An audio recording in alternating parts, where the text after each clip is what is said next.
Welcome to episode 738 of Apartment Hacker. This is Mike Burnett, Apartment Hacker. It is my mission to tease out human potential in the multifamily space. So, phone snubbing.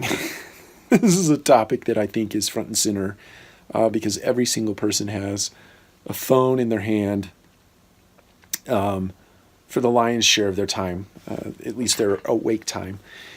And phone snubbing is really where you're sitting in let's say it's a lunch or it's a meeting or it's some sort of social interaction where you're with another person and or multiple people, and somebody's alert goes off, chime, whatever it is that gives rise to the fact that somebody's trying to get in touch with you or share information with you, and you stop what you're doing and you pick up the phone to see what it is, to see what the alert is all about.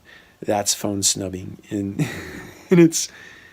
it's really rampant within organizations anymore, but it's rampant in your own personal life. And I think it is, I've read that it's actually giving cause for relationships to break down, meaning one feels shunned when another is around and they're paying more attention to the phone than they are to the interaction that might be at play between two people and or a group of people.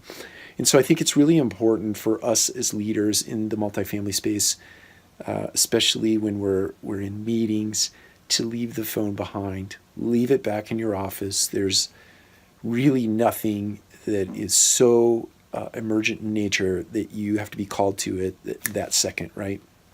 I mean, you can look back to times where we didn't have phones. You had even pre-pagers, if you're old enough to remember when you had a pager on your hip, but it's necessary to create deeper bonds with the people that you work with and for, and the people that you spend the most time with, in addition to your family. You just owe it to people to be present and mindful and intentional about the time that you spend with them. So putting the phone down, leaving it back in your office when you go out to a meeting, even leaving it at the office when you go to lunch. I mean, who knows? It's some intentional effort about doing that so you can create deeper bonds, as opposed to just being, I kind of think about responding to every single alert that goes off on your phone like having a leash around your neck and somebody else holding the other end of the leash, and every time they need your attention they just jerk you, right? You jerk your neck.